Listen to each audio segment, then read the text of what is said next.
सर्वप्रथम परम पूज्य बाबा महाराज के चरण कमलों की वंदना करते हुए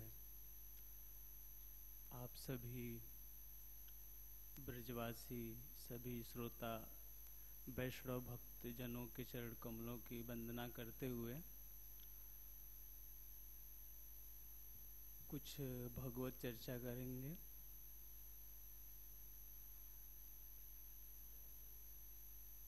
हम सभी घर से निकले हैं भगवत प्राप्ति के लिए, तो प्रश्न सबके अंदर उठता है कि जैसे सभी भक्तों ने जिस भगवत नाम को लिया है, भगवत भजन किया है, उसी भगवत भजन को, उसी भगवत नाम को हम भी ले रहे हैं, फिर भी उनके जीवन में जो चमत्कार हुआ है वो हमारे जीवन में क्यों नहीं है, हमारे भजन में क्यों नहीं है। तो इन चीज़ों पे ही विचार करेंगे आज। कहा गया है कि कोई भी साधन है, जब उसमें निष्ठा आती है तो निष्ठा से करने पे वो साधन फिर चमत्कार दिखाता है। तो ये प्रश्न उठता है, निष्ठा क्या है? तो निष्ठा का स्वरूप उसका बताते हैं कि निःशेषेण तिष्ठति इति निष्ठा। जो एक बार गुरु ने कह दिया, फिर हमको कुछ सोचना नहीं, गड़ गए तो गड़ गए, अब चाहे कुछ भी हो, और गुरु वचनों में गड़ गए, उखड़ना नहीं है। जैसे कि पार्वती मैया नारद भगवान के उपदेश से तपस्या करने के लिए गई, और जब सप्तर्षि उनके परीक्षा लेने के लिए आए तो शंकर भगवान के दुर्गुण बहुत हटाने के प्रयास किए कि भाई कैसे भी हटे, परीक्षा ही लेनी थी उनके।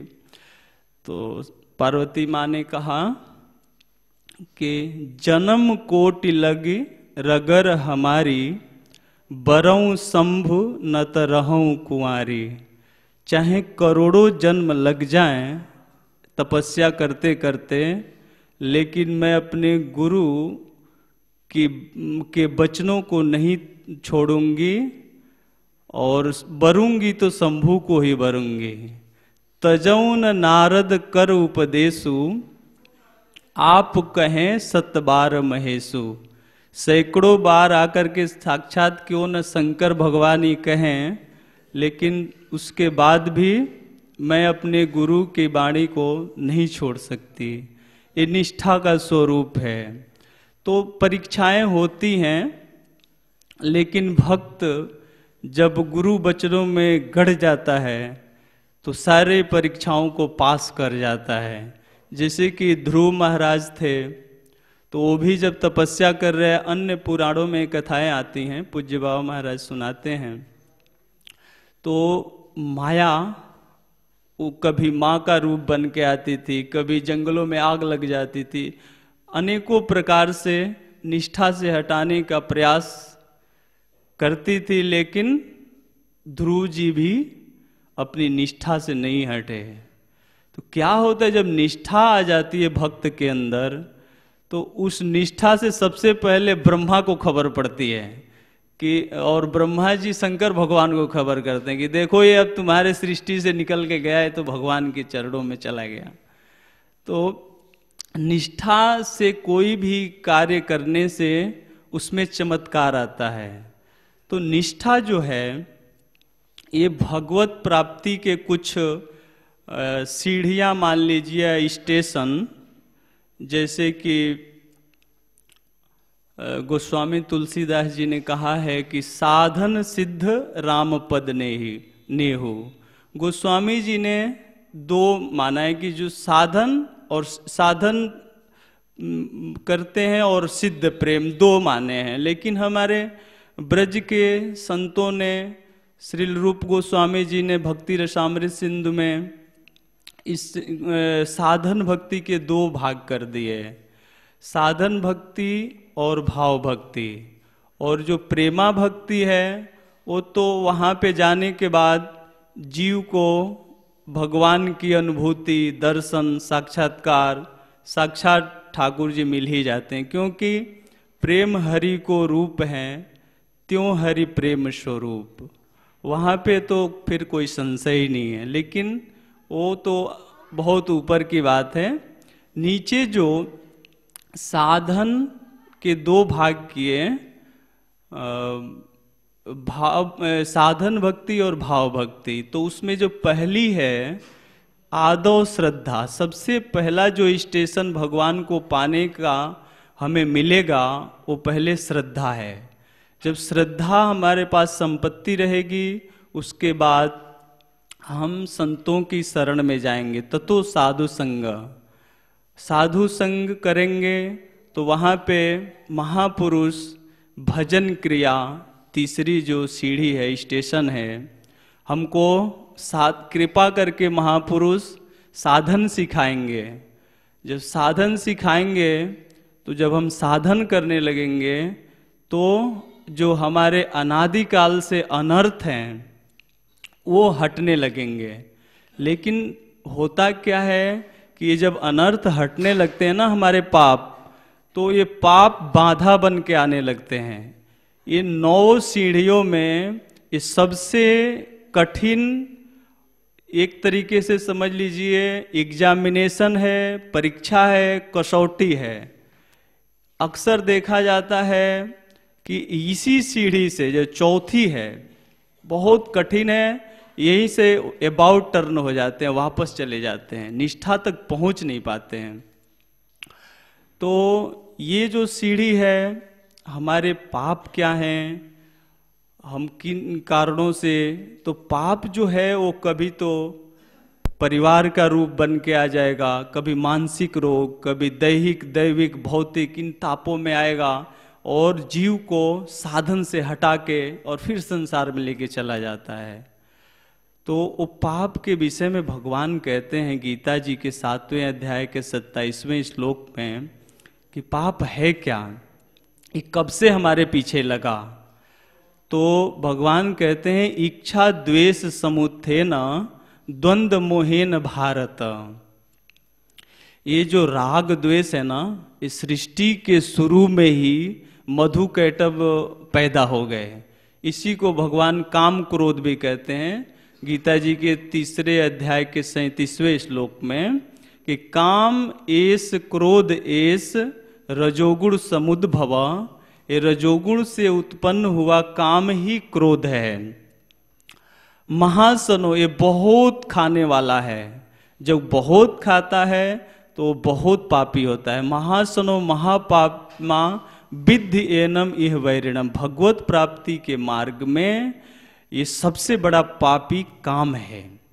ये काम क्रोध राग द्वेष ये एक ही हैं, एक सिक्के के 2 पहलू हैं। जहाँ काम है वहाँ द्वेष है, द्वेष जहाँ है वहाँ काम है।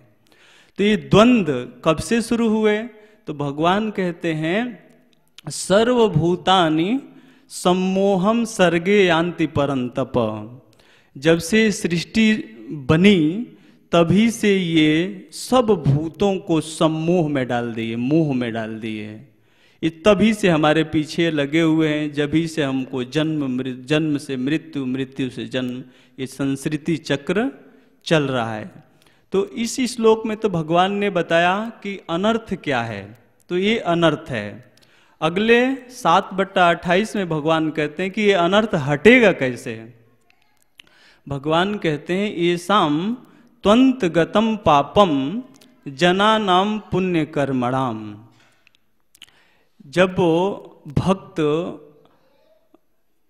पुण्य क्या है अब यहाँ पर समझना चाहिए, पुण्य है क्या चीज।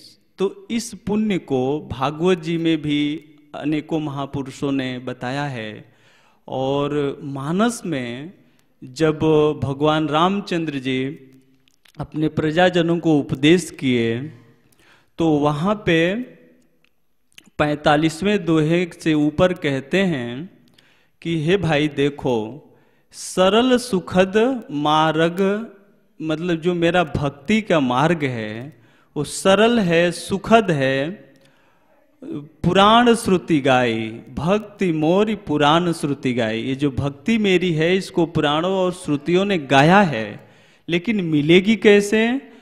तो भक्ति स्वतंत्र सकल सुख खानी, बिनु सत्संग न पावहि प्राणी। ये जो मेरी भक्ति है, स्वरूप शक्ति है, इसके लिए किसी साधन की, ज्ञान और वैराग्य की आवश्यकता नहीं है। ये स्वतंत्र है, ज्ञान वैराग्य तो इसके पुत्र हैं। लेकिन पुण्य पुंज बिनु मिल ही न संता, और संत मिल गए तो सत्संगति संस्कृति कर मूलाए। जो ये अनर्थ है हमारे राग द्वेष, जिनसे हमें संस्कृति मिली हुई है, इनके मूल को ही वो संत भगवान उखाड़ के फेंक देते हैं। इससे नीचे वाली चौपाई में कहते हैं कि पुण्य एक जग महु नहीं दूजा। पुण्य इस संसार में एक ही है। क्या है? कि मन क्रम वचन विप्र पद पूजा। मन और शरीर से और वाणी से निष्कपट भाव से महापुरुष की शरण ले ली जाए और उनकी निष्काम भाव से सेवा की जाए, बस यही पुण्य, इस पुण्य से ये राग द्वेष जनित जो अनर्थ हैं ये निवृत्त हो जाएंगे। भगवान कहते हैं येषां त्वंत गतम पापम जना नाम पुण्य कर्मणाम। ऐसे महापुरुषों के सतत सत्संग से, उनके सानिध्य से ये जो हमारे पाप हैं, उनके महापुरुषों के सेवा से, पुण्य से ये पाप नष्ट हो जाएंगे। उसके बाद क्या होगा? ते द्वंद निर्मुक्ता भजन्ते दृढ़ व्रता। वो फिर ये जो राग द्वेष जनित द्वंद हैं इनसे छूट करके और दृढ़ व्रत से मेरा भजन करता है। ये दृढ़ व्रत जो है इसी को निष्ठा कहा गया है। जब ये निष्ठा आ जाती है तो दृढ़ व्रत से भजन करता है। दृढ़ व्रत वाले ही भक्तों में चमत्कार आता है। इसी को यहीं से निष्ठा मतलब भाव भक्ति शुरू होती है। अब साधन भक्ति पीछे रह गई। 4 स्टेशन साधन भक्ति के हैं और 4 स्टेशन भाव भक्ति के हैं। निष्ठा, रुचि, आसक्ति, भाव और लास्ट तो प्रभु प्रेम है ही है। तो निष्ठा आ जाने के बाद और जो 3 सीढ़ियां हैं वो बहुत जल्दी जल्दी वो चली आती हैं। सबसे मेन ये अनर्थ निवृत्ति। ये अनर्थ निवृत्ति ही जल्दी नहीं हो पाती। अनर्थ निवृत्ति के लिए निरंतर अगर सत्संग होता है तो महापुरुष देखते रहते हैं कि जो हमारा साधक है, शिष्य है, इसमें कब राग जनित द्वंद आया, कब द्वेष जनित द्वंद आया, और उसको वो महापुरुष कृपा करके दूर करते रहते हैं। अब ये राग द्वेष का ही बहुत बड़ा परिवार है। मानस में गोस्वामी जी कहते हैं, उत्तर कांड में काकभूषुंडी जी कहते हैं 121वें दोहे से ऊपर से शुरू करते हैं कि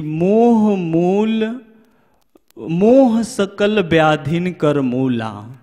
जितने भी संसार में व्याधियां हैं ना, रोग हैं, सबका मूल मोह है। मोह सकल व्याधिन कर मूला, जासे उपजत है बहुसूला। बड़े बड़े कांटे नहीं, बहुत बड़े बड़े सूल पैदा हो जाते हैं मोह के कारण। कहते हैं कौन कौन से कांटे हैं सूल? तो काम वात, काम जो है वायु रोग है, काम वात कफ लोभ अपारा। ये अपार लोभ ही कफ है, लोभ है। और क्रोध पित्त नित्य छाती जा रहा। अगर क्रोध बढ़ जाता है ना तो पित्त अपने आप बढ़ जाता है। ये कितनी मतलब सत्य है, इतना बड़ा विज्ञान है। इन प्रकरण में मानस रोगों में काकभूषुंडी जी मनोमय कोश का वर्णन कर रहे हैं। जो स्थूलदर्शी है वो इन चीज़ों को नहीं देख सकते, क्योंकि जो हम स्थूलदर्शी हैं वो बाहर का जो अन्नमय कोश है शरीर, इसी को देख सकते हैं। और इसके अंदर प्राणमय कोश है, फिर उसके अंदर मनोमय कोश है, फिर उसके भी अंदर विज्ञानमय बुद्धि का कोश है, उसके बाद आनंदमय कोश है। तो गोस्वामी जी काकभूषुंडी जी ये मनोमय कोश का वर्णन करते हुए कहते हैं जो काम है, लोभ है, क्रोध है, ये सब मनोमय कोश में रहते हैं, मन में रहते हैं। ये बहुत हैं, इसके वर्णन बहुत उन्होंने किया। कहते हैं कि ममता दादु कंडु ईर्षाई हर्ष विषाद ग्रह अधिकाई। ये हर्ष विषाद जो है ना, ये बड़े बड़े ग्रह है ना बहुत ज्यादा, तो ऐसे ये बहुत हैं। अंत में कहते हैं कि मैं कितना वर्णन करूं, ये बहुत हैं। एक व्याधि बस मरहि नर, एक अगर रोग हो जाए तो उसी से आदमी मर जाता है। एक व्याधि बस नरहि मर, ये असाध्य बहुव्याधि। असाध्य रोग उसको कहते हैं जो किसी दवा से, किसी भी उपचार से ठीक ना हो, उसको असाध्य रोग कहते हैं। जैसे कैंसर है और भी जो बीमारियां हैं जिसका कोई इलाज नहीं है, डॉक्टर भी रिफर कर देते हैं, जाओ चले जाओ, मर जाओ, कोमा में चले जाओ। तो ऐसे ये असाध्य व्याधियां हैं। कहते हैं काकभूषुंडी जी संतत पीड़हि जीव कहूँ सो किम लहे समाधि। ये सतत मतलब निरंतर, पता नहीं हम जब से भगवान से बिछड़े हुए हैं तभी से हमको ये ताप दे रहे हैं। निरंतर हम सो रहे हैं, जाग रहे हैं, स्वप्न में, किसी भी अवस्था में हैं, ये निरंतर हमको ये कष्ट देते रहते हैं। तो फिर समाधि में तो अनंत सुख है, वहाँ तो भगवान से जीव का मिलन होता है। तो वो जो हमारा मन है इतने कष्ट में, इतने रोगों में फंसा हुआ है, तो समाधि कैसे लेगा, सुख कहाँ से आएगा। फिर कहते हैं कि इसके लिए नाना उपचार भी किए जाते हैं, दवाएं की जाती हैं इस रोग के निदान के लिए। अगले दोहे में कहते हैं कि नेम धर्म आचार तप ज्ञान यज्ञ जपदान भेषज पुण्य कोटिन किए, भेषज पुण्य कोटिन नहीं रोग जाहि हरिजान। कहते हैं कि अनेकों साधनाएं हैं, नियम है, अनेकों धर्म है, सदाचरण है, ज्ञान है, अनेकों प्रकार के यज्ञ बताते हैं, लोग यज्ञ करते हैं इस रोग के निदान के लिए, जप करते हैं, दान करते हैं। ये सब अनेकों प्रकार की दवाएं हैं इस रोग को दूर करने के लिए। भेषज पुण्य कोटिन नहीं रोग जाहि हरिजान। हे गरुड़ जी, ये अनेकों करोड़ों साधनाओं कर लो, दवाएं कर लो, लेकिन ये रोग जाता नहीं है। फिर जाएगा कैसे? तो आगे कहते हैं कि मानस रोग कछुक में गाए। मानस रोग बहुत हैं, मैंने तो थोड़े से गाए हैं। ही सबके लख बिरले न पाए। ये सबके मानस रोग हैं, लेकिन इसको देख कोई कोई पाता है। जाने ते छीजहि कछु प्राणी। ये जान लेने से, भाई काम आया, क्रोध आया, ये सब जान लेने से कोई साधक थोड़ा बहुत उससे सावधान हो जाता है तो कुछ नष्ट हो जाते हैं। नाश न पावहि जन परितापी। ये पूर्ण रूप से नष्ट नहीं होते हैं। तो बोलते हैं बारी तब तो बहुत मुश्किल है, कठिन है। तो आगे कहते हैं कि नहीं, होता है नष्ट। अगर राम कृपा नासहि सब रोगा। प्रभु की कृपा अगर हो जाए तो ये सारे रोग एकमात्र कृपा से चले जाते हैं। तो कृपा का स्वरूप क्या है कि जो यही भांति बने संयोगा।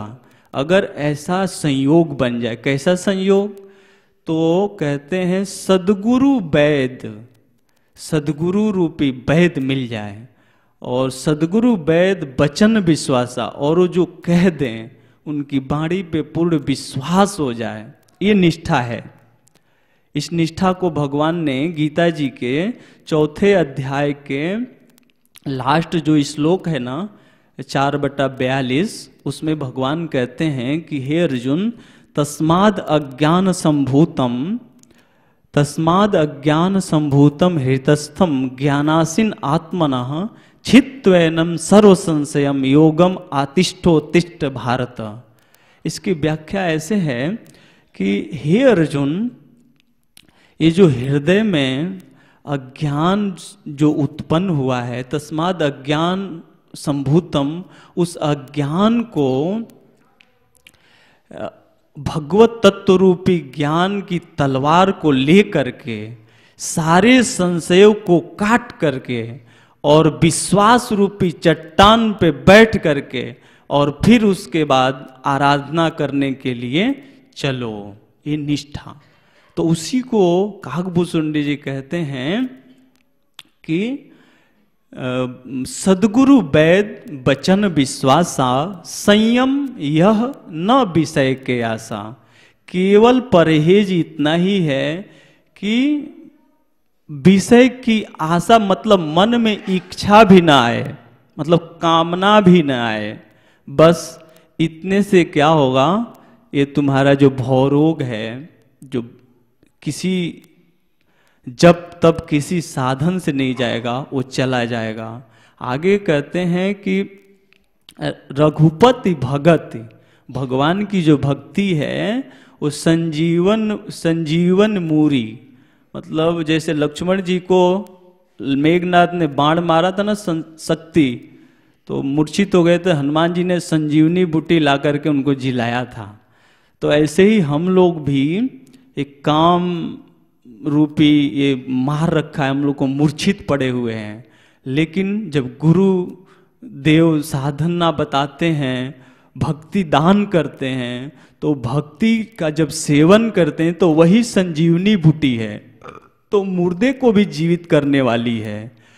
रघुपति भगति सजीवन मूरी, अनुपान श्रद्धा मति पूरी। उसको श्रद्धा के साथ निरंतर पिया जाए, भक्ति को सेवन किया जाए, तो यही भांति सारे रोग जो हैं, जो करोड़ों साधनों से नहीं जाते, वो सदा के लिए चले जाते हैं।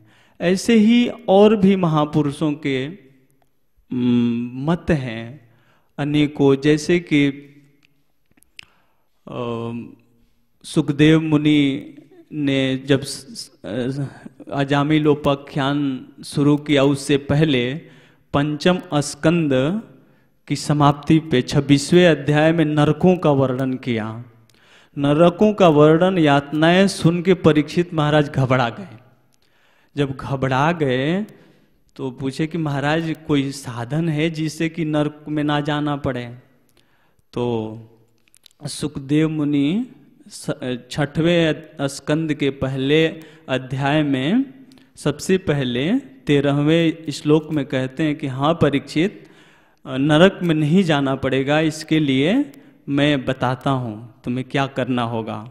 तो सबसे पहले कहते हैं कि देखो, तपसा ब्रह्मचर्येण समेन च दमेन च त्यागेन सत्य शौचाभ्याम यमेन नियमेन च।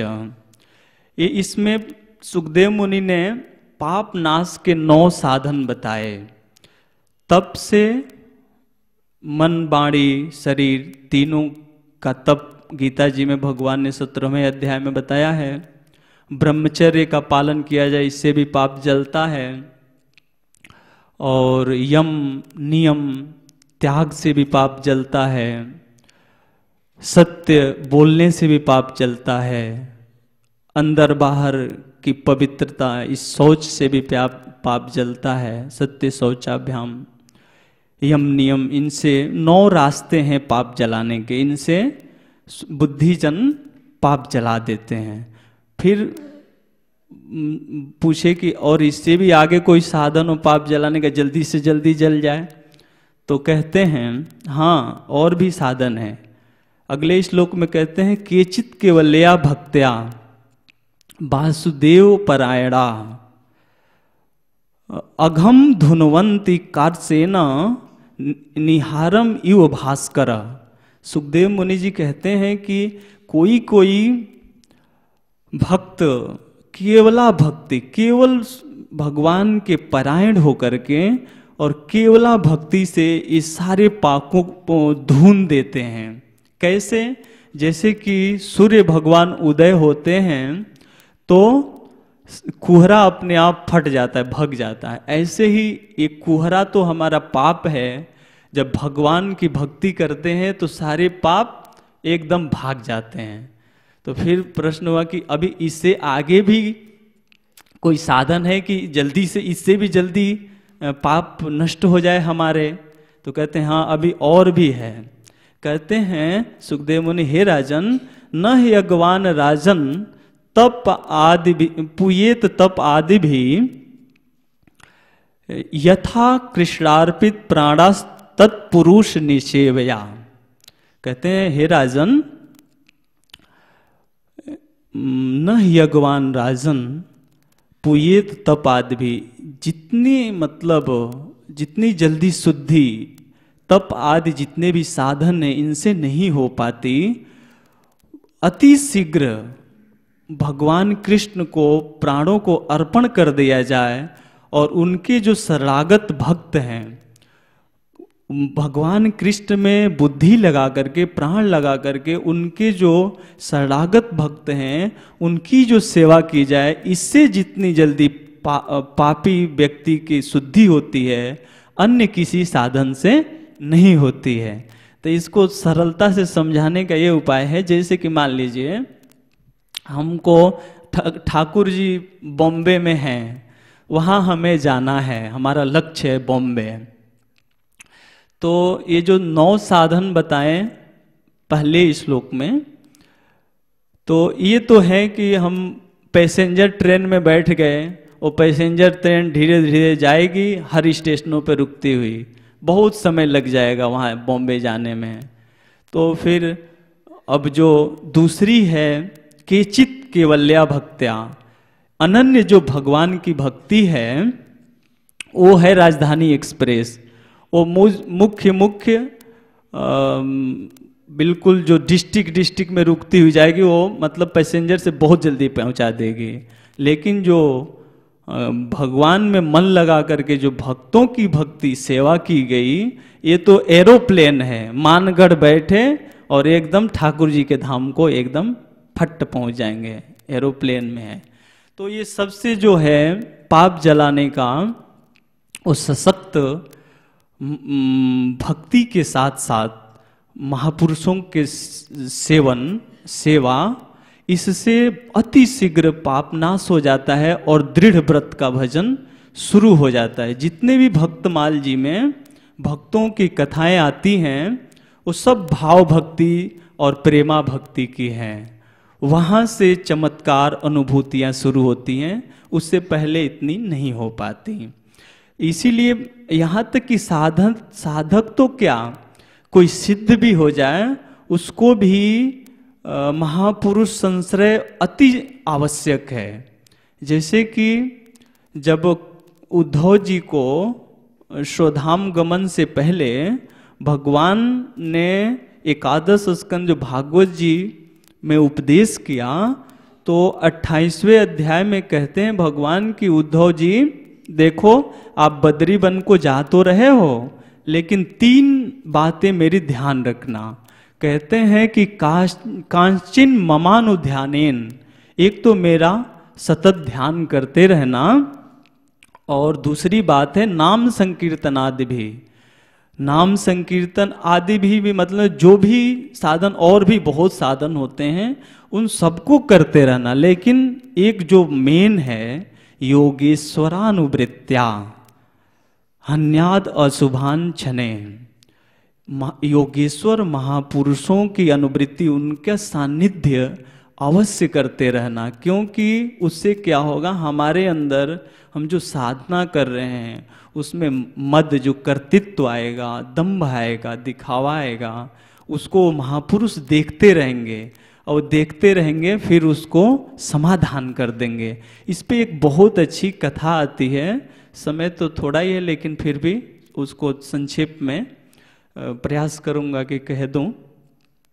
इस पे एक कथा आती है, अभी कलयुग में ही गोपी चंद महाराज एक भक्त हुए हैं, जिनको उनकी माँ ने ही उपदेश दिया था, घर छुड़ा दिए थे। ये गोपी चंद जी धारा नगरी के राजा थे, इनकी 1600 रानियां थी। एक दिन महल में दिन में ही सूर्य प्रखर किरणों में अपने आ रहे थे, वो बैठे हुए थे और सभी रानियां इनके इर्द गिर्द चारों तरफ बैठी हुई थी और सूर्य की किरणें इनके ऊपर प्रकाश डाल रही थी। और छत के ऊपर खिड़की से इनकी माँ इनको देख रही थी। तो इनको देखते देखते उनके आंखों से इतने अश्रुधारा निकली कि वो आंसू इनके ऊपर आकर के गिरे कुछ बूंद। तो जब ऊपर आंसू गिरे तो ये आश्चर्य में हो गए कि हमारी माँ रो क्यों रही हैं। ये झट वहां से उठे और माँ के पास पहुंच गए। बोले कि माँ, हे माँ, तुझे क्या कष्ट है? इतने सेवक सेविकाएं हैं, इतनी तेरे ये रानियां हैं सेवा करने के लिए, फिर भी तुझे इतनी क्या कष्ट है? तू बता, अगर कोई अनिष्ट किया हो मैं उसको अभी मारता हूं। तो माँ लंबी लंबी सांस लेते हुए बोली कि बेटा, हमको एक ही कष्ट है कि तू बहुत शुभ घड़ी में पैदा हुआ था, तू मेरा इकलौता बेटा है, तेरी सोने जैसी काया है, और एक तरफ तो ये तेरा कोमल बदन और दूसरी तरफ विकराल काल अपनी तलवार लिए हुए खड़ा है। तो मुझको इसलिए दुख होता है कि तू अगर भगवान की शरण में नहीं जाता है, भक्ति नहीं करता है, तो काल तेरे को एक ही झटके में लेके चला जाएगा। इसलिए मुझे बहुत कष्ट है कि तू राज्य छोड़ दे और सीधा महापुरुष की शरण में चला जा और आजीवन भगत भजन कर। अब इस पे काफी लंबा संवाद चला है, एक ग्रंथ में हमने बहुत पहले पढ़ा था।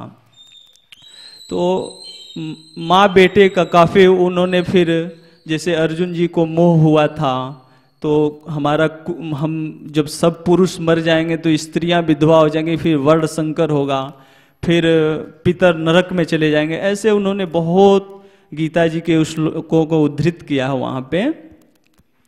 फिर माँ ने कहा कि देख बेटा, तेरे बाप भी राजा थे।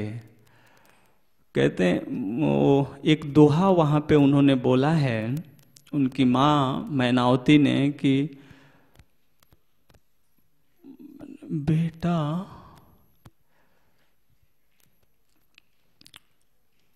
मैं समझाया था तेरे पिता को भी, लेकिन वो नहीं माने और आखिर में उनको काल खा गया और वो भस्म की ढेर हो गए। और तू जिन इन रानियों की चिंता कर रहा है, तो कहती हैं कि एक दिन ऐसा होएगा को काहू को ना है। एक दिन ऐसा होगा कि कोई किसी का नहीं रहेगा। घर की नारिन को कहे तन की नारी जाए। ये घर की स्त्रियों की तू चिंता कर रहा है, ये तेरे जो शरीर की 72 करोड़ नाड़ियां हैं ना, ये भी तेरे को छोड़ के चली जाएंगी।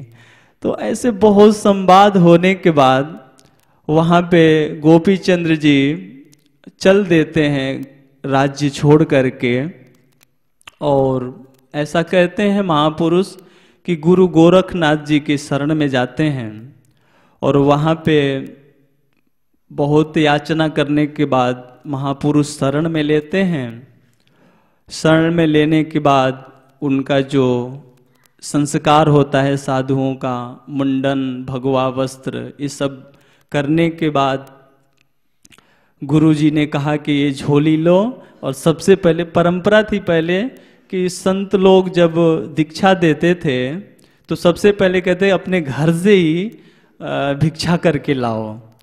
तो वैसे ही गुरुजी ने कहा कि गोपीचंद आप अपने ही घर जाओ और अपनी पत्नियों से माँ कह करके और भिक्षा करके लाओ।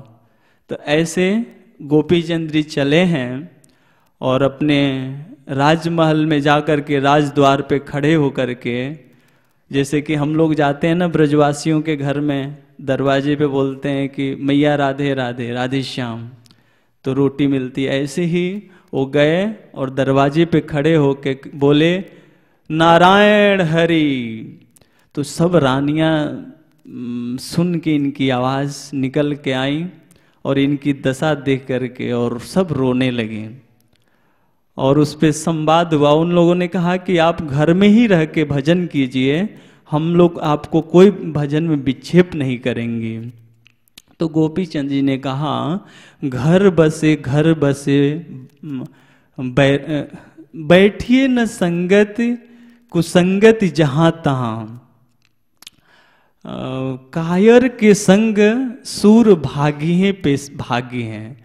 अगर कोई बड़ा सूर है वो भी कायर का जब संग कर लेगा ना तो उसकी भी सूरता में ह्रास आ जाएगा, सूरवीरता कमी आ जाएगी। और कैसा भी कोई अच्छा है वो भी कुसंग करने लगा तो उसका भी नाश हो जाएगा। बैठिए न संगत कुसंगत जहाँ तहाँ, कायर के साथ सूर भागी पे भागी हैं। घर बसे वैराग्य कहाँ, मोह ममता में मन पागी हैं पे पागी हैं। घर ही में रहते रहते हैं, जब तक सत्संग नहीं किया जाएगा तो वैराग्य कहाँ से पैदा हो जाएगा, मोह ममता में और फंसते चले जाएंगे। कहते हैं पुष्पन के संग बैठ पुष्पन की बास होत। अब फूलों के जो बाग है, वाटिका है, उसमें जाएंगे तो फूल ही फूल की सुगंध होगी। पुष्पन के संग बैठ पुष्पन की बास होत, कामिनी के संग बैठ काम जागी है पे जागी है। अब सतत कामिनी के संग में रहेंगे तो काम जगेगा ही जगेगा, इसमें कोई संभावना ही नहीं है।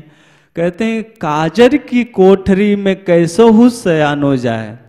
अब काजर की जहाँ पे कालिक ही कालिक है, कोयले की खादान है, कोई उसी में घुस जाए और सोचे कि हमें हमारे शरीर में कपड़े में कालिक ना लगे, तो एक रेख काजर की लागी है पे लागे, अवश्य लगेगा कोई ना कोई।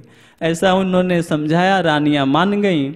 और उसके बाद जब चलने लगे तो अपनी माँ के पास वो पहुँचे हैं। जब माँ के पास पहुँचे हैं तो माँ देख करके प्रसन्न हो गई, क्योंकि स्वजन वही है, सच्चा हितैषी वही है जो अपने शिष्य को, जैसे कि इसी प्रसंग को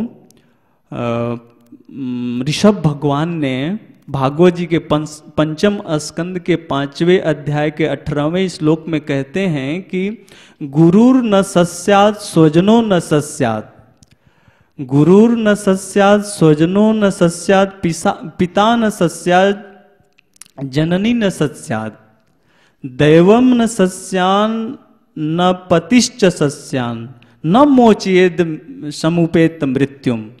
कहते हैं ऋषभ भगवान अपने पुत्रों से कि देखो, जो गुरु अपने शिष्य को, जो माँ, जो पिता अपने पुत्र पुत्री को, पति अपने पत्नी को, इष्ट देव अपने भक्तों को, अगर जो भी संबंधी है अपने शरणागत को भगवत भक्ति का उपदेश करके उसको मृत्यु की फांसी से छुड़ा नहीं देता, तो इनको जरऊ सो संपत्ति सदन सुख, सुहृद मातु पितु भाई, ये सारे संपत्ति, घर, जितने स्वजन संबंधी, ये सब में आग अपने हाथ से लगा के जला दो इनको, ये कोई हमारे नहीं है। तो ऐसे हितैषी पुत्रवती युवती जगसोई, पुत्र वाली स्त्री कहलाने की अधिकारिणी वही है जो पुत्रवती युवती जगसोई रघुपति भगत जासु सुत होई। भगवान का भक्त जिसका पुत्र हो गया वही माँ और स्त्री कहलाने की अधिकारिणी है इस संसार में, नहीं तो वो नहीं है। अब उसके बाद तो सब लोग आप जानते ही हैं, बाबा बहुत कठोर बोलते हैं तो इस ऐसे हितैषी गोपी चंद की माँ, चाहे माँ मदालसा, माँ सुमित्रा, इनका नाम आता है, तो ऐसे हितैषी गोपी चंद जी की माँ मैनावती कहती हैं, बेटा मैं तुमसे बहुत प्रसन्न हूँ, अब जा तो रहे हो लेकिन 5-6 बातों का और ध्यान मेरे रखना सदा जीवन भर। कहती हैं कि बेटा तुम राजा हो, तुम राज करते थे तो, और राज भोग 56 भोग खाते थे, तो इसलिए तुम जंगल में गए हो तो वहां भी 56 प्रकार के भोजन पाना, और रेशमी गद्दों पे, यहाँ पे रेशमी गद्दों पे तुम सोते थे, वहां भी रेशमी गद्दों पे ही सोना। और तीसरी बात कहती हैं कि यहाँ भी किले में तुम रहते थे, वहां भी किले के अंदर ही रहना। चौथी बात कि तुम्हारा यहाँ पे मंत्री को बस में रखते थे, वहां भी अपने मंत्री को बस में रखना। 5वीं बात है अपने प्रजाओं को बस में रखना। 6वीं बात है शत्रुओं पे सदा विजय प्राप्त करते रहना।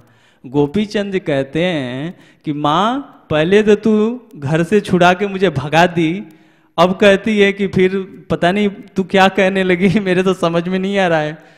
क्योंकि संतों की भक्तों की बातें बहुत गूढ़ होती हैं। परोक्षवादा है ऋषि, शास्त्र भी कहते हैं कि परोक्षवाद बोलते हैं। इनके जो 2 रूप होते हैं, दैहिक, आधिदैविक और भौतिक, हर चीज के 2 रूप होते हैं। तो ऐसे ही संत की भी बहुत गूढ़ बात होती है।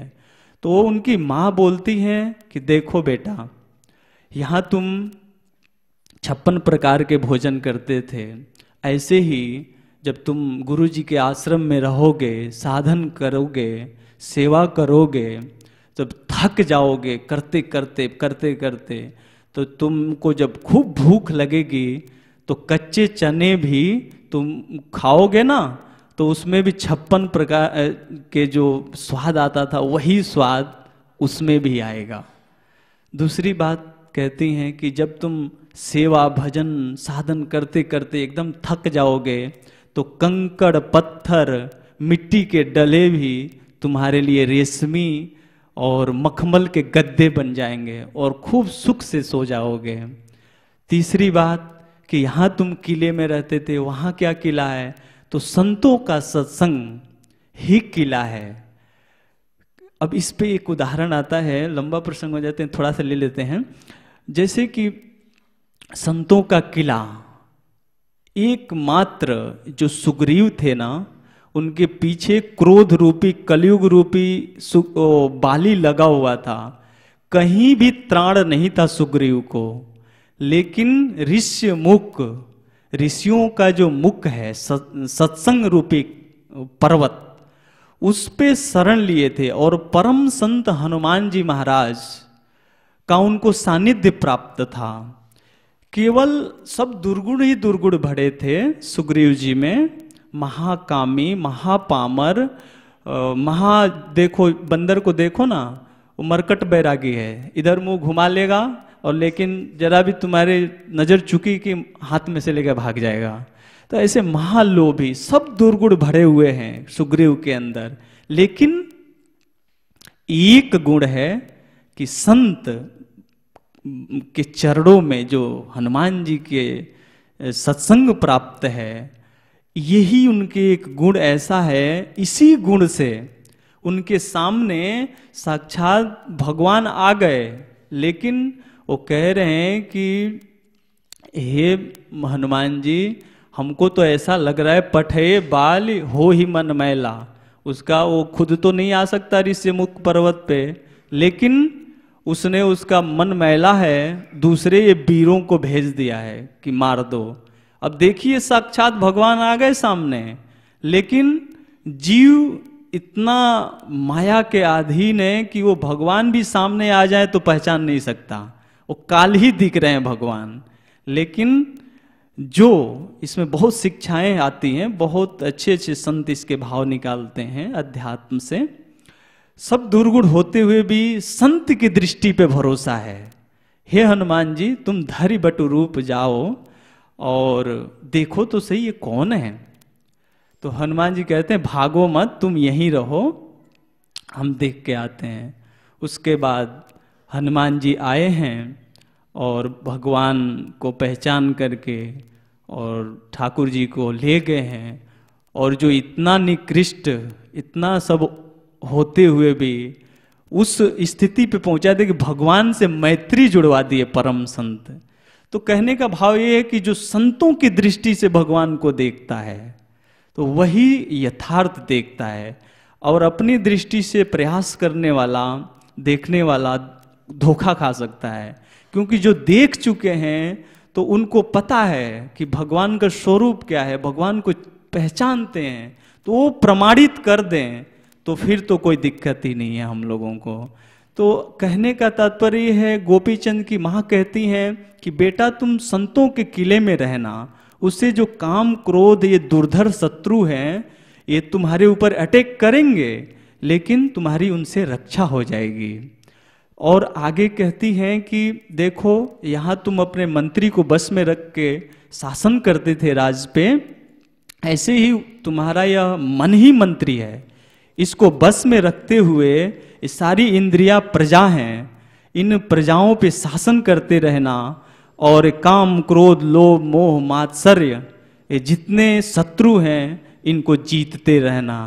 इस प्रकार सब संतों, सबका यही मत है कि सबसे जो ये अनर्थ की सीढ़ी है चौथी, ये अगर साधक साधना शुरू किया और अनर्थ चाहे कि मैं अपने साधन से हटा लूं बिना निरंतर सत्संग के, तो ये असंभव है, ऐसा संभव नहीं हुआ है। तो साधक को ये ध्यान विशेष रखना पड़ेगा हम लोगों को कि सब कुछ छूट जाए कोई दिक्कत नहीं, लेकिन निष्ठा प्राप्ति तक किसी भी कीमत पे महापुरुष का सत्संग, महापुरुष का संश्रय किसी भी कीमत पे हटना नहीं चाहिए। माया तो आती है, हटाने का प्रयास करती है, लेकिन हृदय से भगवान को पुकारा करें कि हे भगवान, केवल हमारे महापुरुष ना छूटे, चाहे सब छूट जाए। इससे क्या होगा कि ये अनर्थ सदा के लिए चले जाएंगे, और भाव भक्ति की जो पहली स्टेप है निष्ठा, वो आ जाएगी। उसके बाद धड़ाधड़ सारी सीढ़ियाँ आएंगी और भगवान अंत में भगवान हमारे सामने आ जाएंगे। जय श्री राधे।